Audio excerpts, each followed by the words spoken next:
Hello guys, welcome back to the Beastie Room. We're going to have a rehouse today of a spider that we don't see a great deal of.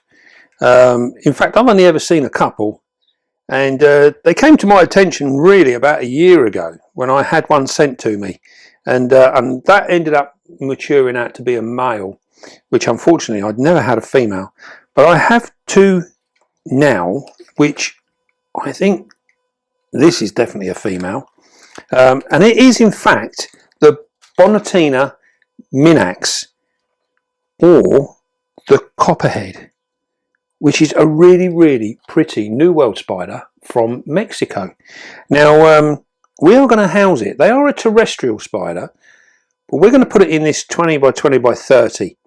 They're not a particularly big spider. They're quite a small spider, and they tend to, from what I've seen with the ones that we have here, they tend to spend most of their time in or around their burrow. They don't seem to venture out too far. So I figured we've got one kept in a same as this, but without the front door. So it's only got the top opening, and it seems to do really well. So I thought we'll try this one with a front opening as well, and give it a little bit of stuff. Now when they're young, they do like to burrow quite a bit, but as they get older they seem to do less burrowing. So I'm hoping we can get away with this style. If it doesn't work, we'll change it. It's not a big issue. So we're going to whack a bit of our stuff in there. Running out of stuff here. We're going to put a bit of soil in here. We can always add a little bit more. Now I've got this these asparagus ferns. I really like these. A few people have said, like, oh, you know, they get too big, they do this, they do that. Well, just trim it back. You know, it's not rocket science. If it starts getting a bit big, trim it back. It's not an issue. If it gets too unruly, we can always pull it out, replace it for something else. You know, it doesn't. This spider keeping lark is about as difficult as you want to make it. Or plant keeping. Or plant keeping, yeah. I mean, it's the plants are a bit of a mystery to me. I've got to admit, because we've had certain ones that have done really well, and then we've had exactly the same plant in exactly the same setup right next door that don't want to do very well. So yeah, it's all a bit, yeah, bit of a mystery. But then saying that, some of our spiders are exactly the same, aren't they? You know, some of them are really good. Then you can have another one exactly the same next door. Don't want to know. Does an entirely different thing. So what we're going to do, we are going to put this in here. We're going to put a little bit more soil in first.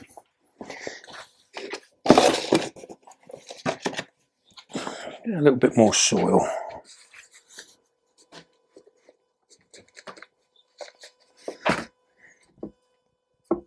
Don't want to bury my plant, by the way. Alright, so we've got a nice little piece of cork bark here, which will act as a hide, and then we'll just dig a little bit out so that it can get down in there should it so desire. We're going to put a bit of stuff on top,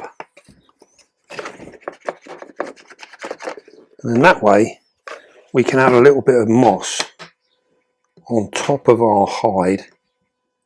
So it's the taller one you've chosen more just for your aesthetic look? Yeah, just to give me something, you know, I can play around with a little bit more. It's also about, you know, making use of what we've got as well. So this one was vacant, so it seemed to make sense to try and use it and do something with it.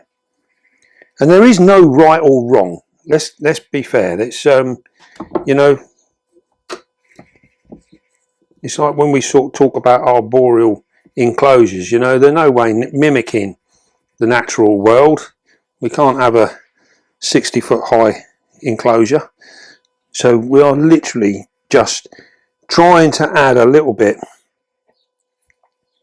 to what we've got. So what we're going to do now, I'm just checking my moss here. I want to use a fair bit of this moss because I really like it, and I think these these spiders actually show up rather well on it as well. But I don't want to totally bury him. And he'll probably, or she I should say, that'll do. So that's all we need. Something nice and simple like that. We've got a bit of moss left over. That can go in the bin. Now, as I say, these are a terrestrial spider, and they will make use of this flat piece of ground all here. They'll climb all over here as well. We need to get a little water bowl. So we'll just get one of our little tiny bowls. We don't need a massive bowl in here, and we'll place that underneath that plant.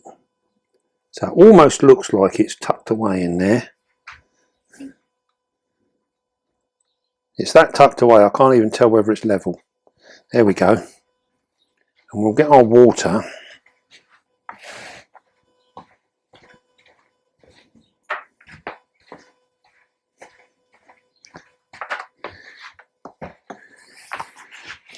Let's just fill that up first. I'll whack a bit of water down in the back for our plant. I found these plants actually do seem to like to keep their roots quite wet.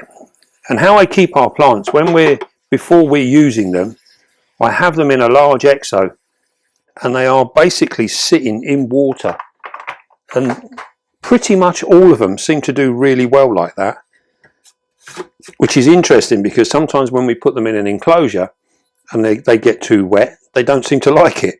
So it's a really odd sort of situation to be in. So there we go, a nice simple little enclosure there. Let's have a look at this spider. Now these really are very, very pretty. They're very docile. There she is. And you can see, I think what we'll do, let's get our bit of wood, see if we can get her on our bit of wood. And then maybe we'll get a nice look at that beautiful copper carapace.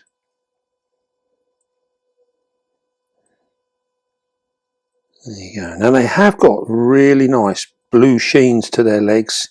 Are they a dwarf? They are a dwarf, although some people I've seen mention them and say that they can get to sort of 4 or 5 centimetres, 4 or 5 inches, sorry. This one's now proving to be very, there we go, stand still. Because that marking on the bottom, I've noticed all dwarfs seem to have that. A lot of them do, yeah. Don't move. Now you can, hopefully you can see the blue in the legs, and that lovely copper carapace is just exquisite. Try and use the zoom rather than get too close. Don't move. Literally do not move. She's just gone shy, look at that. So I think this one isn't too long for a molt. It will probably molt out fairly soon. You can see now she's changed the angle for us. Literally hunkered down now. So we're going to get her to see if we can get her to move. She looks better on the other side. There we go. Right, hold on. There we go. Just zoom in. That should be a really nice angle now. She don't like to sit still for very long. Oh, we're getting some nice food. It's just nice if she would have sat still. No, we'll just get some nice movement stuff. Get her moving around. I really want to try and get a thumbnail. But I know the minute I go for my phone, she's going to be off again. That blue is insane. It's really, really nice. So these guys are very, very colourful. They're a New World spider, as we were saying, from Mexico. And they literally make a really cool beginner spider because their care is very, very simple. Don't breathe on her. They don't need much at all. In terms of humidity, we're looking at around about sort of 60 to 70%. We can keep them very much like our brackies. And I also feel that, you know, most of our brackies are kept too dry. You look at their natural habitat, and the vast majority of them, they're up in that sort of 60% mark, sometimes a bit higher. And if you think about where they often live, underneath stones, crevices, all sorts of stuff, the humidity will be higher under there than it is in the open air as well. So it just goes to show these guys really do make use of it, and they do like the warmth, as it might suggest coming from Mexico. Isn't she an absolutely beautiful little spider? And it's a shame that we just don't see many of these around. It's funny, seeing your thumb in the picture shows how tiny she is. You think the blue in the legs as well, that lovely red bum they got as well. Get your thumb now. They really are very, very cool spiders. As well. So we're going to try and get a thumbnail.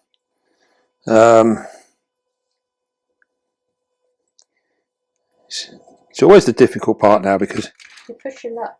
you guarantee it won't go where you want it. Just get it to move. I'm having to use my thumb now because we just need her to move. Stand still.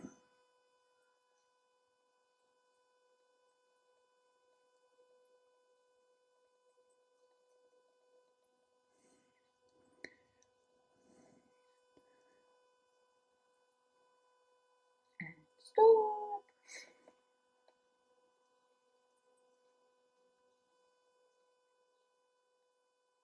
Huh. This is always the hardest part. Trying to get a decent thumbnail.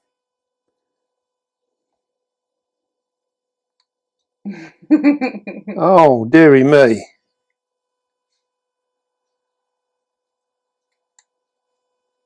Right, that'll do. Right then, so we shall introduce her to her new home. And here we go. That way. Oh, she's off a bit of wood. No. Go this way. There we go. She is a really pretty spider. Isn't she? Now you can see now as she stands out on that moss. She's going to check out her burrow now. Aww. That's probably the last we're going to see of her.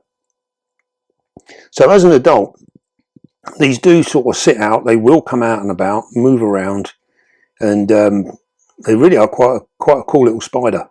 As slings, as we were saying, they tend to burrow away. They'll disappear. So important to give them a good bit of area that they can actually dig in, and they'll be fine.